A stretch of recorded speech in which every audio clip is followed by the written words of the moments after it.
I'm going to ask a question where you can only answer by saying either yes, no, or it's complicated. All right? So we'll start over here. Is some form of superintelligence possible, Jan? Yes, no, or it's complicated? Yes. Yes. Yes. Yes. Yes. Yes. Definitely. No.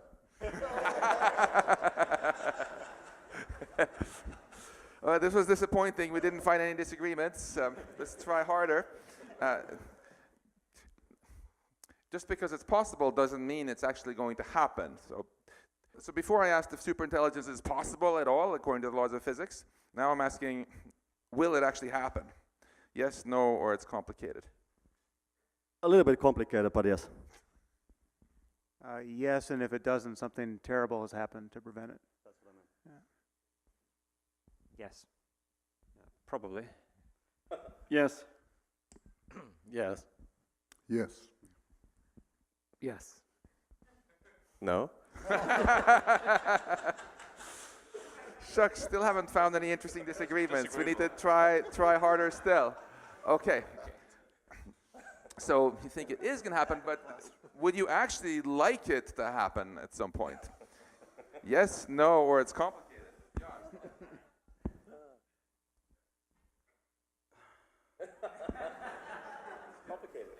Complicated, leaning towards yes. It's complicated. Yes. Yes. It's really complicated. Yes. It's complicated. Very complicated. Like, depends on which kind. All right. So it's getting a little bit more interested. When I think we had a really fascinating, when is it going to happen? Well, we had a really fascinating discussion already in this morning's panel about when we might get to human level AI. So that would sort of put a lower bound. In the interest of time, I think we don't need to rehash the question of when going beyond that might start. But let's ask a very related question to the one that just came up here. Namely the question of, well, if something starts to happen, if you get some sort of recursive self-improvement or some other process whereby intelligence in machines starts to take off very, very rapidly, there's always a time scale associated with this. And there I hope we can finally find some real serious disagreements to argue about here. Now, some people have been envisioning this scenario where it goes boom and things happen in days or hours or less, whereas others envision that it will happen, but it might take thousands of years or decades.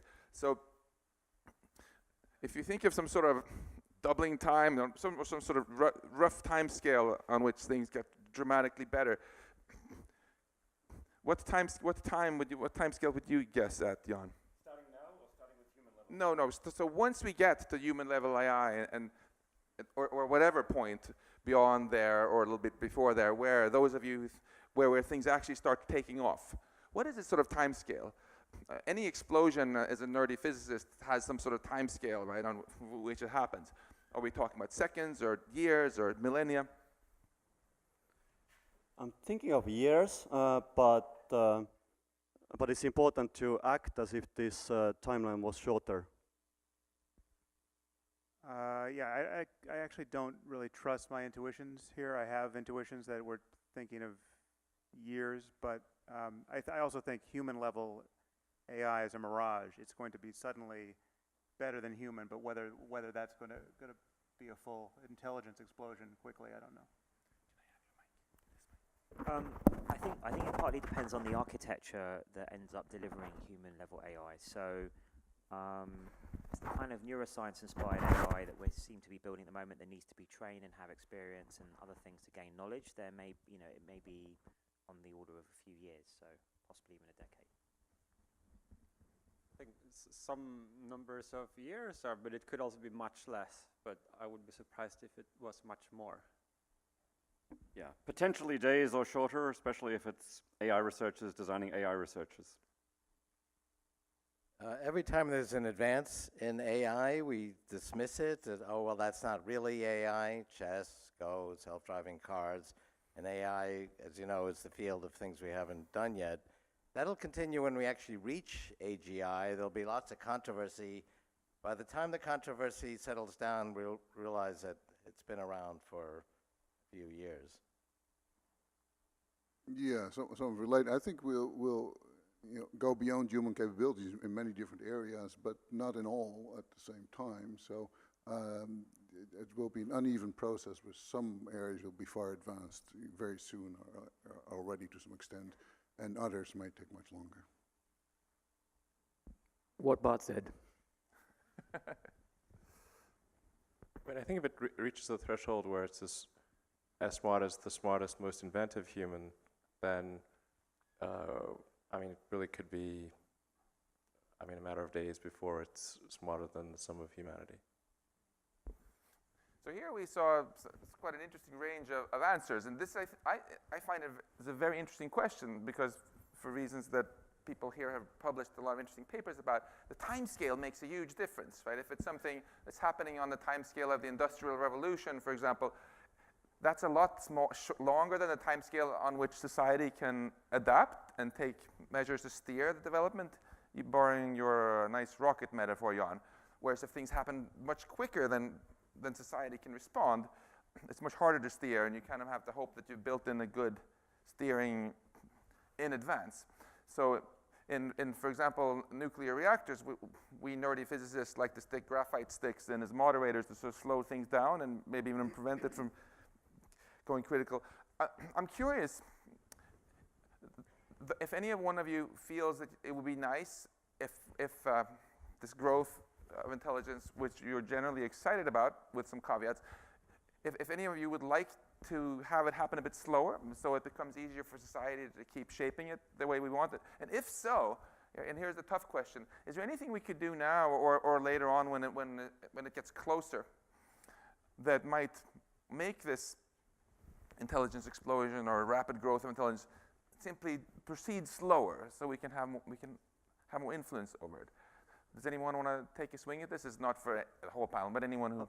I'm reminded of the conversation we had with Rich Sutton in Puerto Rico. Like, we had a lot of disagreements, but definitely we could agree about slow and being better than faster.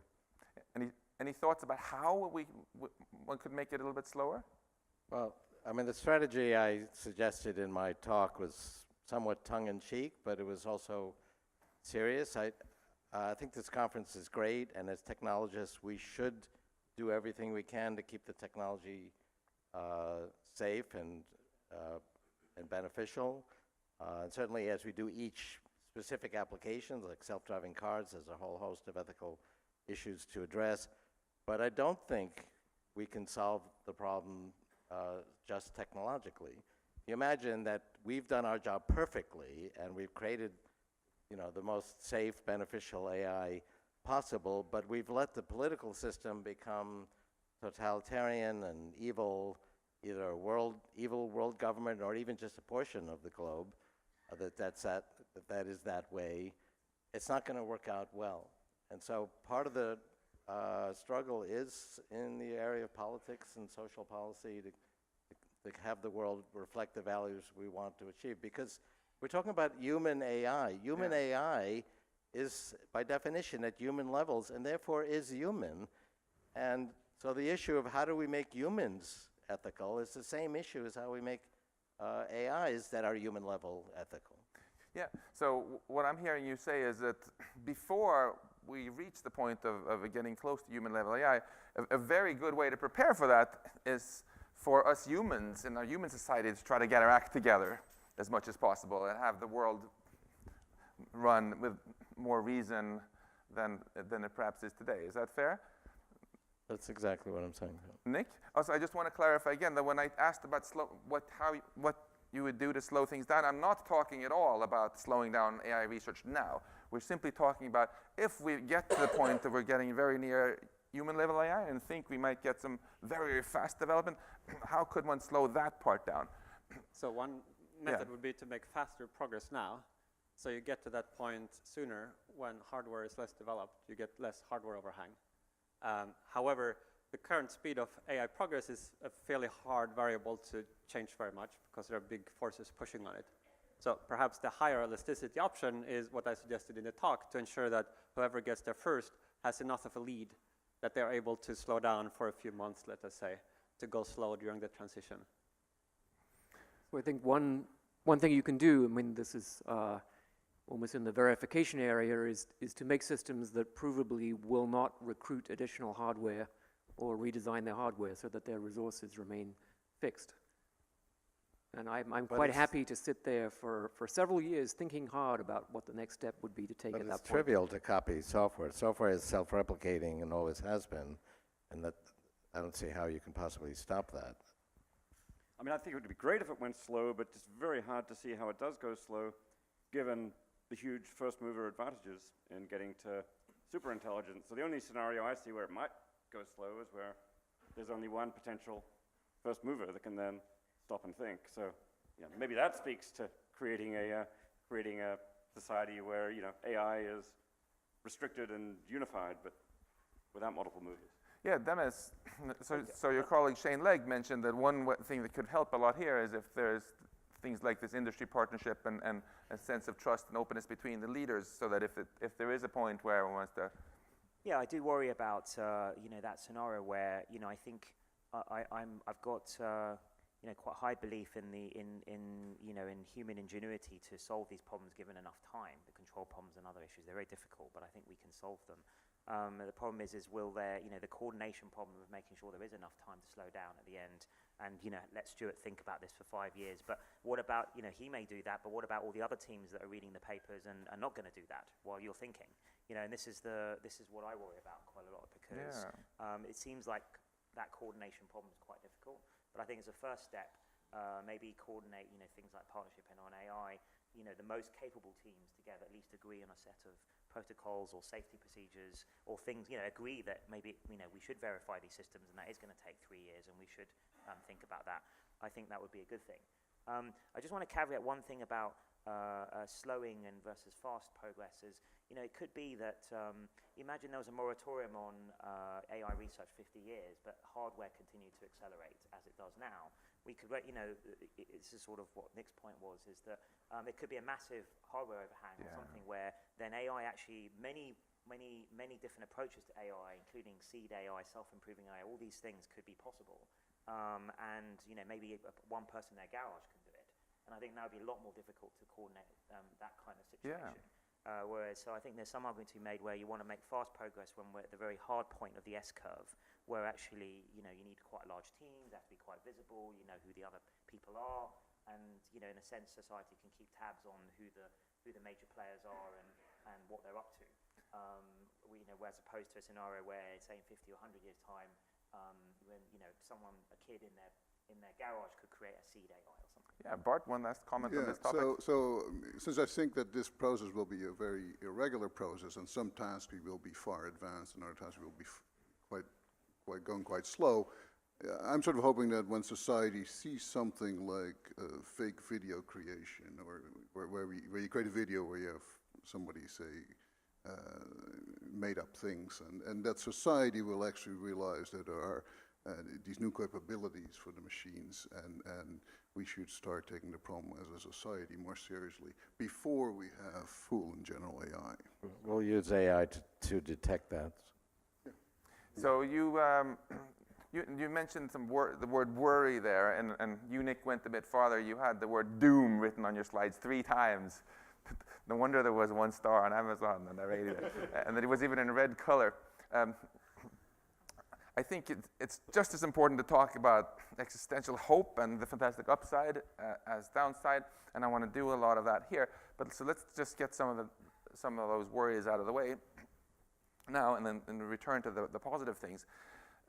So I just want to go through quickly and give each one of you a chance to just pick one thing that you feel is a challenge that we should overcome, and then say something about what you feel is the best thing we can do right now to try to mitigate it. Do you want to start, Jan? To mitigate what? To mention one thing that you're worried could go wrong, and tell us about something constructive that we can do now that will reduce that risk. No, I do think that the AI arms races, I see like a lot of like good. I'm really heartened to see kind of great contacts between OpenAI and DeepMind, but I think this is just like a sort of toy model of what the world at large might come up with in terms of arms races. And I mean, myself, I've been spending actually increasing amounts of time in Asia recently, just to kind of try to kind of pull in more people elsewhere. What has been so far just being kind of like a Anglo-American discussion mostly. So like this is, I think, this is one thing that should be done, and I'm going to do it. Well, as someone who's outside this field, I think the challenge I'm really in touch with is how hard it is to take the safety concerns emotionally seriously, and how hard it is for people in the field to do that as well. I can't tell you how many people outside this room who purport to be experts think the control problem is a total non-issue. It's flabbergasting to meet these people, and therefore not worth thinking about. And one of the reasons I think is that in the one case there's this illusion that the time horizon matters. If you feel that this is 50 or 100 years away, that is totally consoling, but there's an implicit assumption there. The assumption is that you know how long it will take to build this safely, and that 50 or 100 years is enough time. The other issue is I think most people feel like intelligence is an intrinsic good, and of course we want more of it, and it's very easy to be in touch with that assumption because I mean, right now there's a cure for cancer, which we have not discovered. Right? How galling is that? But for more intelligence, but for knowing which experiments to run or how to integrate the data we already have in hand, we would have a cure for cancer that was actionable now, unless there was some physical law of the universe that prevented us from curing cancer, which seems unlikely. So the pain of not having enough intelligence is really excruciating when you focus on it. But and I think to your previous question of doing this quickly becomes an intrinsic good, provided we have solved the alignment problems and the political problems and the chaos that would follow if we were just if we did it quickly without solving those problems. So I think it's the thing that is alarming is how ethereal these concerns are, even to those who have no rational argument against them. So Sam, it sounds to me like you're agreeing very strongly with what Shane Legg said, that there is, in some circles, there's still the strong taboo that, don't even consider the possibility that we might get AGI because it's just absolutely ridiculous. And he was arguing that if the sooner we can get rid of this taboo, the sooner people can get to work and find all these really helpful solutions and answers that we need. So suppose for a moment that I came up to you and I said to you, this idea of superhuman intelligence just sounds absolutely ridiculous. It sounds completely nuts. And by the way, I've never seen your TED Talk. And we're in an elevator. You have only 30 seconds to persuade me to take this more seriously. What would you say? And a lot of people who are here will have this exact conversation with colleagues and others in the future. Well, there are very few assumptions you need to make to take this seriously intellectually. Again, the emotional part is a separate piece. But if you assume that intelligence is just on some level the product of information processing in a physical system, and there are very few people who dispute that who are scientifically literate at this point, and you assume that we will continue to improve our information processing systems unless something terrible happens to us to prevent that, and that seems like a very safe assumption, then it is just a matter of time before we instantiate something that is human level and beyond in our computers. And again, the time horizon is only consoling on the assumption that we know we have enough time to solve the alignment problems and the political problems that we get. I mean, the other thing that's humbling here that Ray brought up at one point is that even if we were handed a perfectly benign, well-behaved AI just from God, we're given a perfect oracle, we're given a perfect inventor of of good technology. Given our current political and economic atmosphere, that would produce total chaos. We just have not, we don't have the ethical or political will to share the wealth. We don't have the political integration to deal with this thing being given to Silicon Valley and not being given at the same moment to China or Iran. So there's just, it's alarming that the best case scenario currently, basically just ripping out 80% of Nick's book because we've solved all those problems, is still a terrifying one. And so clearly that's a near-term thing that we have to solve. Thank you, Sam. So Demis, do you want to tell us about one thing that you feel is a challenge and say something about what we should focus on now to I think tackle it? I think it's, I agree with both statements already said that, so I think the coordination problem is one thing where, we want to avoid this sort of harmful race to the finish where, corner cutting starts happening and things like safety are easy things to the things that'll get cut because obviously they don't necessarily directly contribute to AI capability. In fact, they may hold it back a bit by making a safe AI. So I think that's going to be a big issue on a global scale, and it seems like that's going to be a hard problem when we're talking about national governments and things. And I think also, we haven't thought enough about the whole governance scenario of how do we want those AIs to be out in the world, how many of them, and how will they, who will set their goals, all these kinds of things, I think needs a lot more thought. Once we've already solved the technical problems. I think it's wonderful that you're not just saying these things, but actually doing these things, since you played a leading role in setting up the partnership on AI here, which goes exactly in the direction of what you're advocating here. Do you want to pass it off to Nick? I'm sure there's nothing at all you're worried about, right? So tell us about one concrete, useful thing you would like to see us focus on. I agree with that. I mean, so fun technical work, bring in top talent to work on these technical issues, build these collaborations, build a community, build trust, work some more on figuring out attractive solutions to the governance solutions that could work, but don't rush to implement the first idea you have, but first trial them out a little bit more. So yeah, I think a lot about consciousness. So I was really struck by the sentience caution in my list of principles here that said avoid strong assumptions about the distribution of consciousness in AIs, which I take it entails avoid assuming that any human level or superhuman level AGI is going to be conscious. For me, that raises the possibility of a massive failure mode in the future. The possibility that we create human or superhuman level AGI, and we've got a world populated by superhuman level AGIs, none of whom is conscious.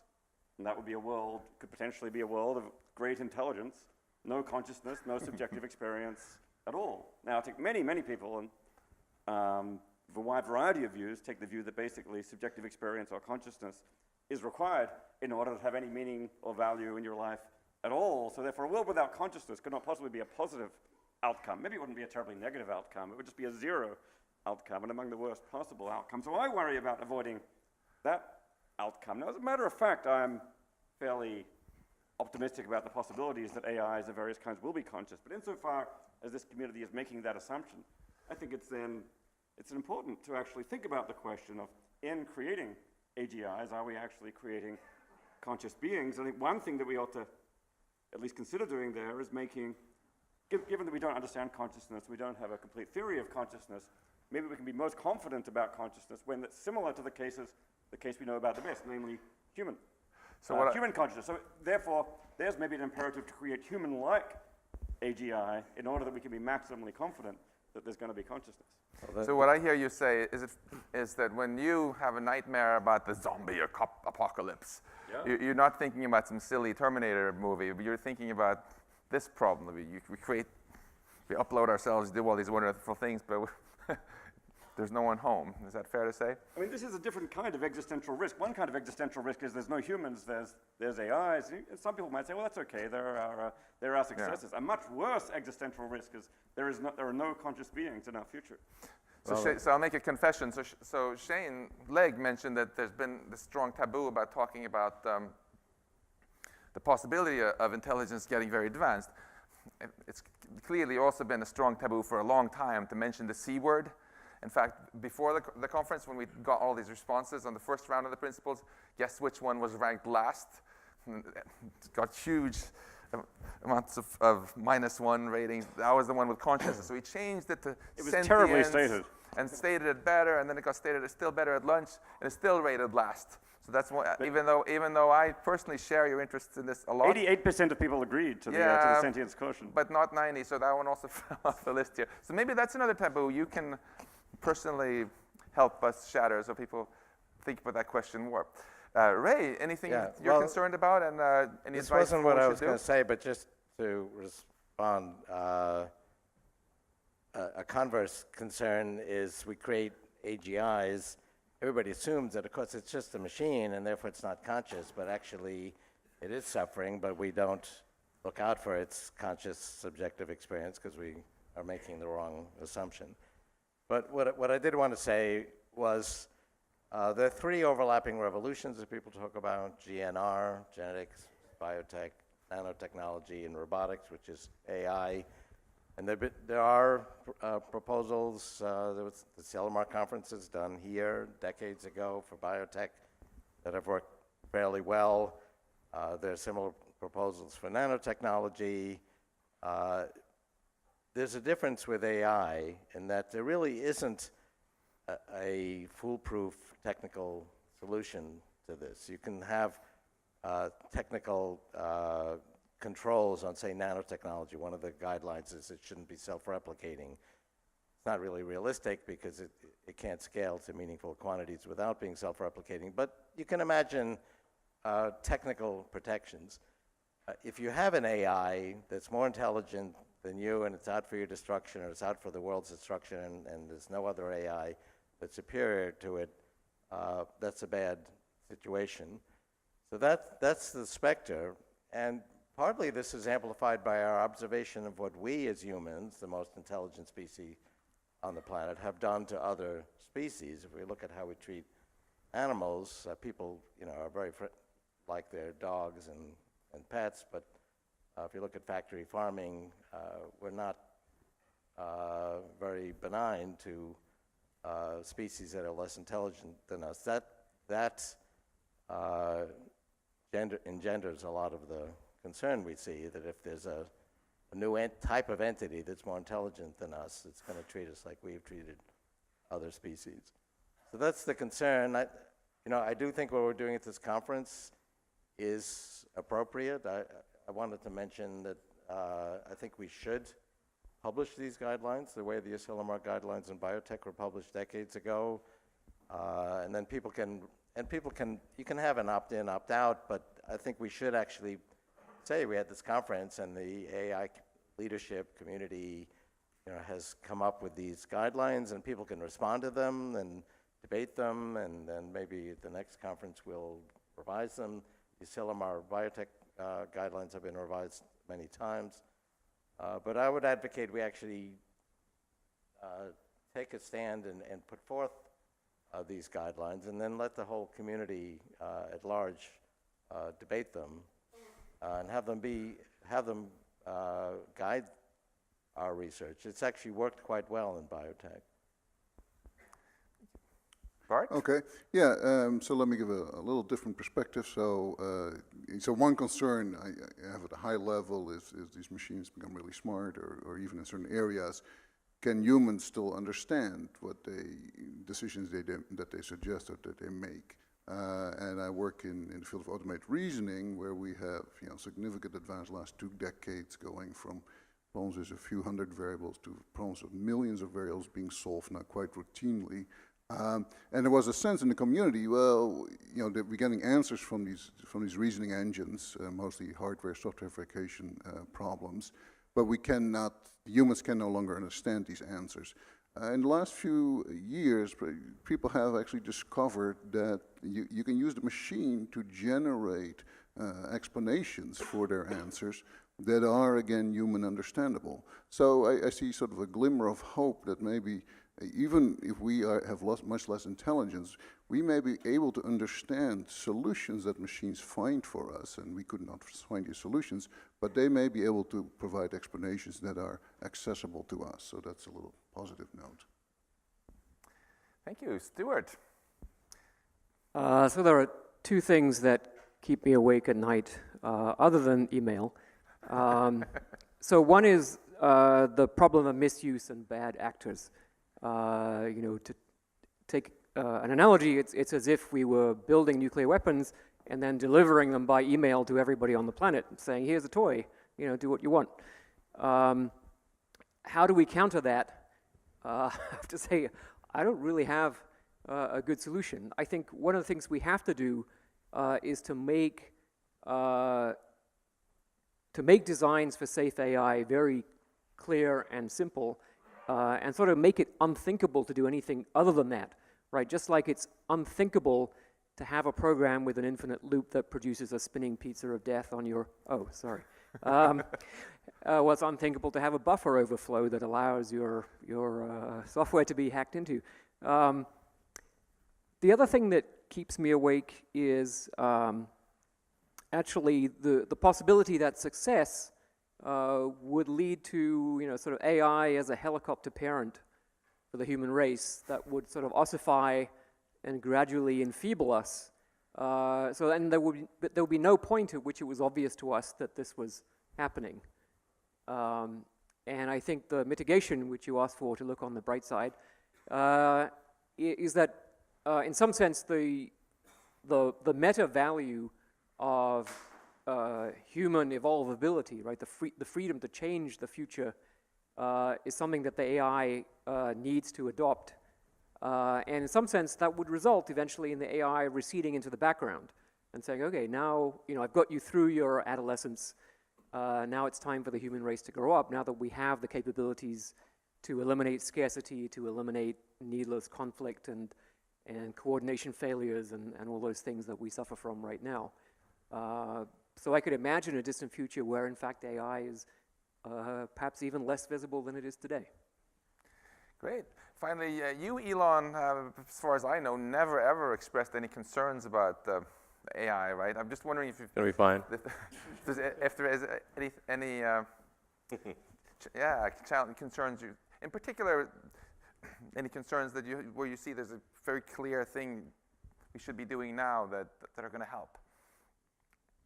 Well, I've been trying to think of like, what is an actual good future? What does that actually look like? Or at least bad, or how you want to characterize it. Because to a point that was made earlier, I think maybe by Sam and maybe by others, that we're headed towards either superintelligence or civilization ending. Those like the two things that are like that'll happen. Intelligence will keep advancing.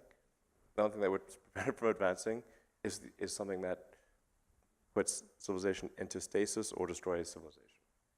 So then we have to figure out what is a world that we would like to be in, where there is this digital superintelligence. I think and then another point that I think is really important to appreciate is that all of us already are cyborgs. So you have a machine extension of yourself in the form of your phone and your computer and all your applications. You are already superhuman. But by far, you have more power, more capability than the President of the United States had 30 years ago. If you have an internet link, you have an oracle of wisdom. You can communicate to millions of people. You can communicate to the rest of Earth instantly. I mean, these are magical powers that didn't exist not that long ago. So everyone is already superhuman and a cyborg. The limitation is one of bandwidth. So we're bandwidth constrained, particularly on output. So our input is much better, but our output is extremely slow. If you want to be generous, you could say maybe it's a few hundred bits per second or a kilobit or something like that output. But the way we output is like we have our little meat sticks that we move very slowly and push buttons or tap a little screen. And that's just extremely slow. And compare that to a computer which can communicate at the terabit level. These are very big orders of magnitude differences. our input is much better because of vision. But even that could be enhanced significantly.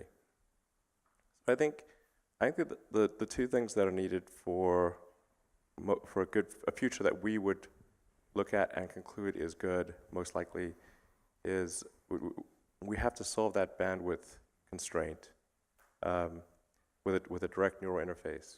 I think a high bandwidth interface to the cortex, so that we can have a digital tertiary layer that's more fully symbiotic with the rest of us. Like we've got the cortex and the limbic system, which seem to work together pretty well.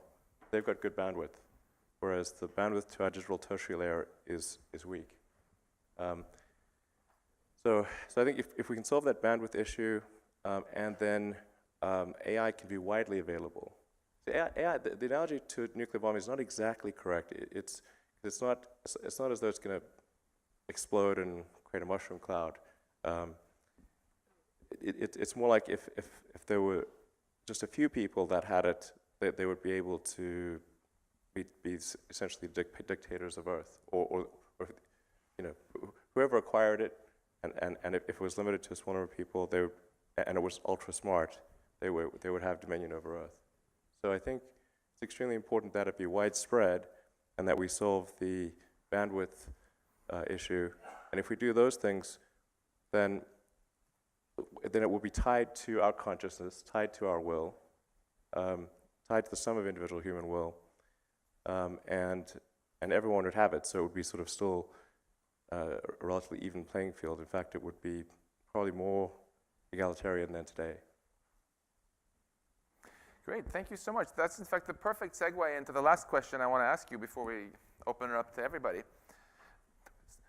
Something I have really missed in the discussion about really advanced intelligence beyond human is more thought about the upside. We have so much talk about existential risk, and not just in the academic context, but just flip on your TV, check out Netflix. What do you see there in these scientific visions of the future? It's almost always dystopias, right? For some reason, fear gives more clicks than positive visions.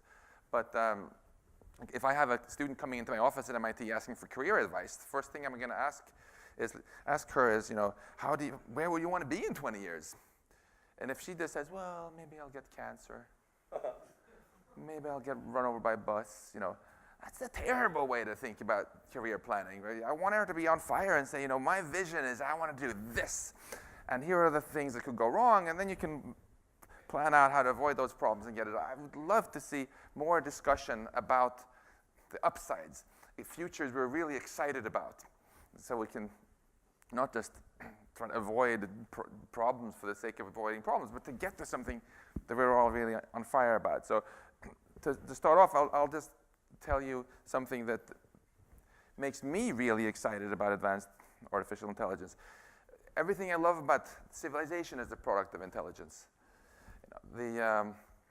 If we, for some reason, were to say, well, I'm scared about this technology thing, let's just press pause on it forever. There's no interesting question about if we're going to have human extinction. The question is just when.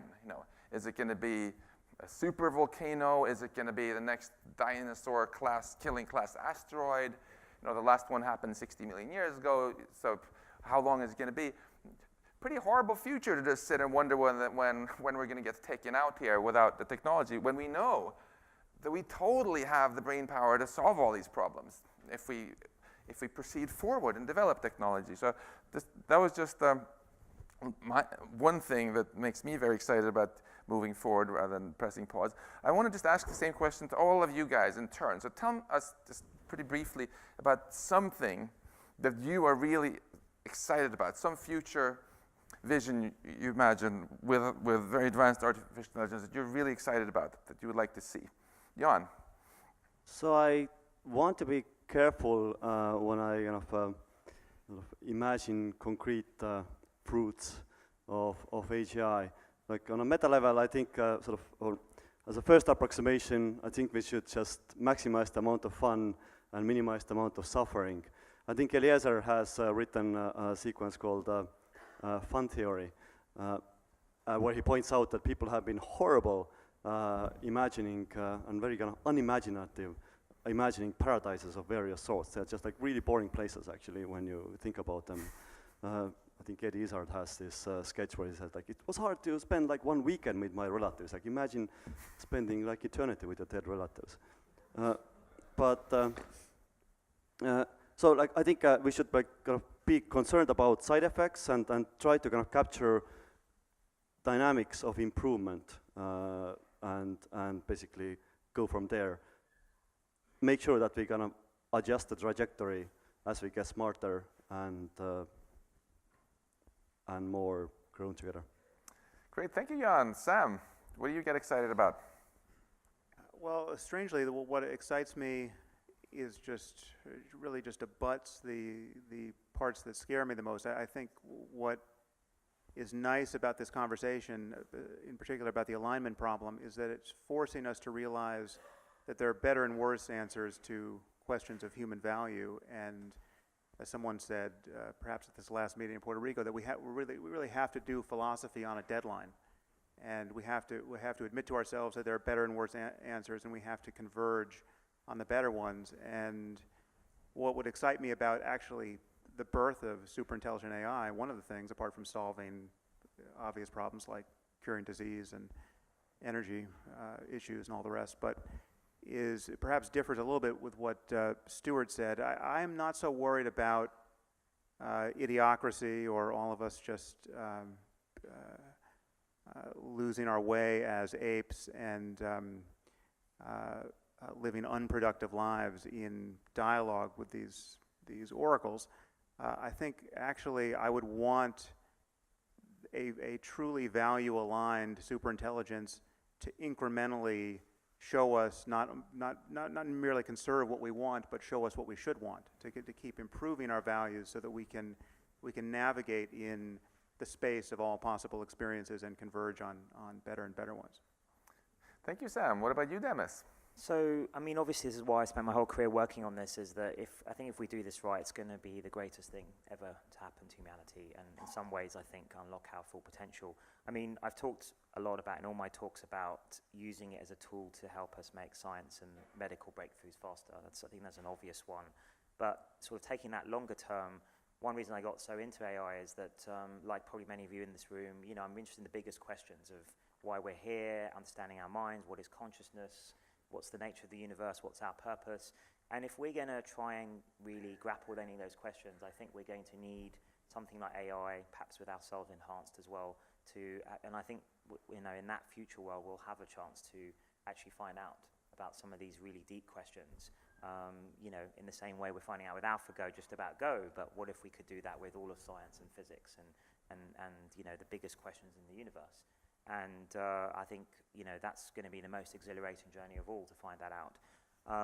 You know, to just caveat on a few other things that people commented on is, you know, in terms of like, you know, us as the most intelligent beings on the planet right now and treating animals badly and these sorts of things. I think if you think about it, though, you know, let's take, you know, I don't know, tigers or something in India. They have huge ranges, and those people are very poor, and they're very resource poor. But if they had abundant resources, I don't think they're intentionally trying to kill off these tigers. Or, I mean, some cases they are, but often it's just because they need the land for their cattle, and the tiger needs, you know, whatever number of square kilometers to live, one tiger. And it's just difficult with the number of people that are there.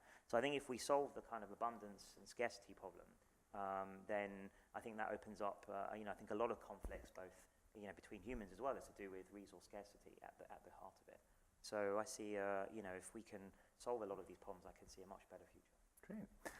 So Nick, you pointed out that the upside part of your book was a little bit shorter, so now you have a chance to add something positive. What are you excited about? Well, there are really two sides to that. So one is getting rid of a lot of the negatives, that, like the compassionate use to cure diseases and all other kinds of horrible miseries that exist on the planet today. So that is a large chunk of the potential. But then beyond that, if one really wants to see realistically what the positive things are that could be developed, I think one has to think outside the constraints of our current human biological nature, that it's unrealistic to imagine a trajectory stretching hundreds of thousands of years into the future. We have superintelligence, we have material abundance, and yet we are still these bipedal organisms with 3 pounds of gray TC matter with a fixed set of emotional sensitivities and a hedonic set point that is kind of okay-ish for most people. But if you get, something really good happens, it lasts a short time and then you're back to the baseline. I think all of these basic parameters that sort of define the human game today, I think, become up for grabs in this future. And it opens up this much vaster space of post-human modes of beings, some of which I think could be wonderful, literally beyond our ability to imagine in terms of the mental states, types of activities, the understanding, the ways of relating. So I don't think we need a detailed blueprint for utopia now. What we need is to get ourselves in a position later on where we can have the ability to use this to realize the values that come into view once we take steps forward. Thank you, Nick. What about you, David? I'm excited about the possibilities for AI making us humans smarter. I mean, some of it is selfish. I turned 50 last year. My brain is gradually becoming slower and older and dumber, but I'm not sure that I am, and that's partly because, the augmented intelligence technology we're using. Smartphones and the internet and so on are giving me all kinds of capacities, extended capacities that I didn't have before. And I'm really looking forward to AI helping with that. In 10 years or so, once everyone is wearing augmented reality glasses with deep learning built into it, then I'm really gonna need that around 60. And if you guys really get on the case, and by the time I'm 70 or so, we've got AI, real genuine AI or AI modules out there which could somehow come to be integrated with my brain processes, or maybe eventually we get to upload our entire brains onto AI, then there's a way potentially to get smarter, more intelligent forever. And this is not just selfish, although that I can't say that doesn't motivate me. But Demis talked about the AI scientist. I also like to think about the AI philosopher. The problems of philosophy are really hard, and many people have speculated that we humans are just too dumb to solve some of them. But once we've actually got AIs on the scene, maybe AI enhanced humans, and maybe we're going to be able to cross those thresholds where the AI enhanced humans, or maybe just the AGIs, end up solving some of those hard problems of philosophy for once and for all. So.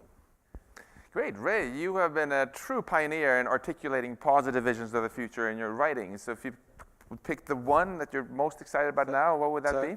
Imagine going back 10,000 years and asking quintessential caveman and woman, gee, what is a beneficial future? What would you like to see? And they would say, well, I'd like this fire to stop going out, and I'd like a bigger boulder to prevent the animals from getting in the cave. Anything else? Well, no, I think that would be pretty perfect.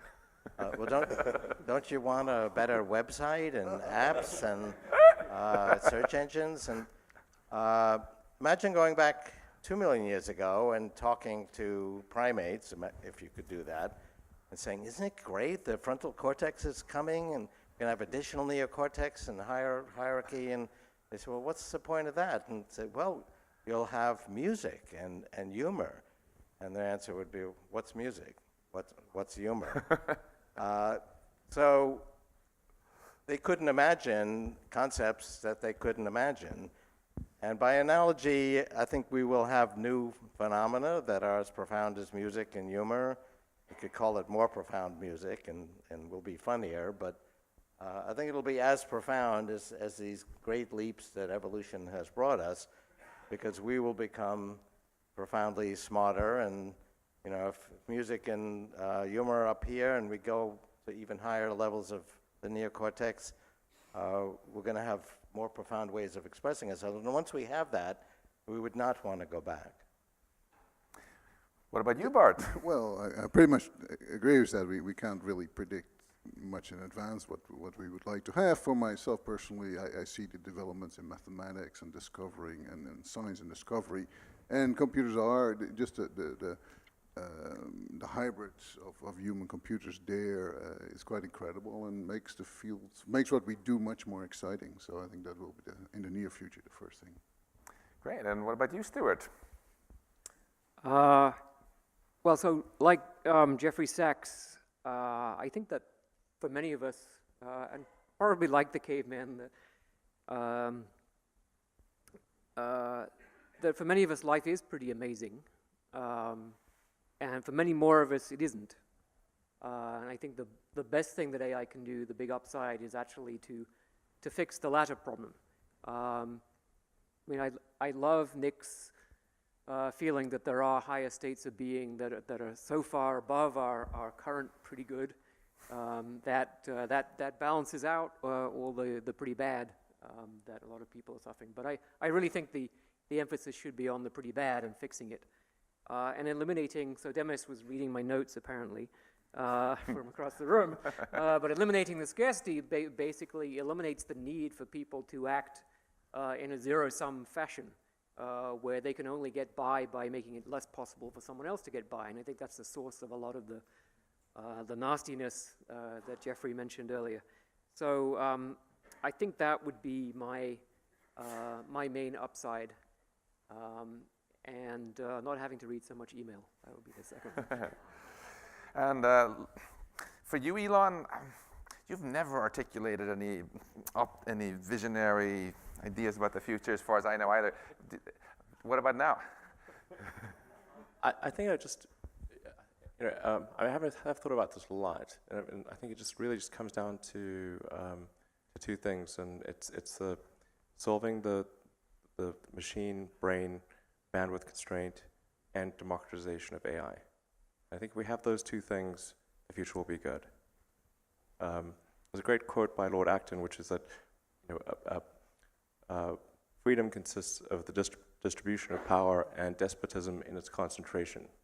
And I think as long as AI power is, like, anyone can get it if they want it, and we've got something faster than meat sticks to communicate with, then I think the future will be good.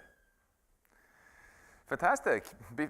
So let's get in. I know your caffeine levels are dropping dangerously low, and we also have another panel after this, which is going to be really exciting to listen to. So let's do just a few quick questions. Make sure that they are actually questions, and say your name, and also pick one person on the panel and address it just to them, okay? Joshua? Joshua Benjo, Montreal. And it's for Jan. I found your presentation very inspiring. And one question I have is related to the question of eliciting preference and values from people. Do you think this line of investigation could lead to better democracy, better society, more direct democracy? And what do you think about this direction to deal with the issue of misuse and things like that? Yes, absolutely. One code name for this even could be like Democracy 2.0 or UN 2.0 or something like that. So, and as I mentioned in my presentation, a lot of people today basically want to make the world better, but it's kind of hard to distinguish them from people who say they want to make the world better. So if there was actually kind of like a very easy measuring, like a metric that basically would work as a selling point, focal point, then I think that would be super helpful. And yeah, like democracy was invented like hundreds of years ago. So clearly we have advanced as a civilization, and we have better knowledge about how to aggregate preferences. And Nicholas Bergruen over there. Thank you, Max. Nicholas Bergruen. So I have a very almost naive question. This is a very well-meaning group in terms of, let's say, intentions. But who's sort of looking at who else is doing potentially AGI? It could be well beyond this group. It could be in China. It could be any place. And what happens, because we've talked about how powerful AGI is, and if Elon is correct, if it's distributed fairly, fine. But if it isn't, is there a way to monitor today, or in a year, or in 10 years? Because once it's out, it'll be fast. Who is monitoring it? Who has a tab on it? Because this is self-selected, but beyond. Elon or Demis, does either one of you want to take a swing at this? Well, I think this is sort of relates to my point I said earlier about trying to build AI at the hard part of the S-curve, so which I think is where we sort of are at the moment, as far as we can tell, because you know, it's not easy to make this kind of progress. So you need quite a lot of people who are quite smart, and that community is pretty small still, even though it's getting rapidly bigger at places like NIPS. And most people know each other, so this is pretty representative of everyone in the West, at least. Obviously, it's harder to know what's happening in China or in Russia, maybe. But you know, I think that you need quite a large footprint of resources, you know, people and very smart people and lots of compute and so on. So I think that narrows down the scope of the number of groups who can do that, and it also means that they're more visible. So you know, I think certainly in the West, I think most people on here, someone in this room will have contact with somebody who's in those groups who are capable of, you know, making meaningful progress towards AGI. It's harder to know in the East and further apart, but we should try and make links to those, you know, Chinese National Academy of Sciences and so on to find out more. But, you know, that may change in the future. I think that's the current state of it. Great. It's the bad news is it's getting late in the day, and we only have time for one more question. The good news is there's a coffee break right after this, so you can ask all your questions if you swarm the panel. And the last question goes to you, Eric. Do you want to stand up? Eric Brynjolfsson, MIT. I'm going to pick up on the thing that Elon said at the end about democratizing the outcome and tie it back to the panel yesterday where Reid Hoffman talked about people caring a lot about not just absolute income but relative income. And I wanted to get the panelists' reactions to the thoughts about whether or not AI had tendencies towards winner-take-all effects, that there's a tendency for its concentration, that whoever's ahead can pull further ahead, or whether there's potential for more widespread democratic access to it, and what kinds of mechanisms we can put in place if we want to have the widely shared prosperity that Elon suggested. Elon, do you want to take that? Yeah, well, I mean, I have to say that when something is a danger to the public, then there needs to be some, I hate to say it, government agency, like regulators. Like, I'm not the biggest fan of regulators, like, because they're a bit of a buzzkill, you know. But the fact is, like, we've got regulators in, you know, the aircraft industry, car industry, deal with them all the time, with drugs, food, you know, and anything that's sort of a public risk. I mean, I think this has to fall into the category of a public risk, you know, so I think that, like, this the right thing to do, and I think it will happen. The question is whether the government reaction speed matches the advancement speed of AI. Governments react slowly, and governments move slowly, and they tend to be reactive as opposed to proactive. But you can look at these other industries and say, like, does anybody really want the FAA to go away? You know, it's like people could just be a free-for-all for aircraft. Like, probably not. You know, like, there's a reason it's there. Or just people can just do any kind of drugs, and, you know, maybe they work, maybe they don't. You know, we have that in supplements, just like, it was kind of ridiculous. But I think, like, on balance, FDA is good. So I think we probably need some kind of regulatory authority, and I think it's like the rebuttal to that is like, well, people will just like move to freaking Costa Rica or something. That's not true. Okay, like, we don't see Boeing moving to Costa Rica or to, you know, Venezuela or wherever it's like free and loose. To Demis's point, the AI is overwhelmingly likely to be developed where there is a concentration of AI research talent. And that happens to be in a few places in the world. You know, it's Silicon Valley, London, you know, Boston, a few other places, but it's really just like a few places that really regulators could reasonably access. and I want to be clear, it's not because I love regulators, okay? They're a pain in the neck, but they're necessary to preserve the public good at times. All right. On that note, let's thank the panel for a fascinating discussion.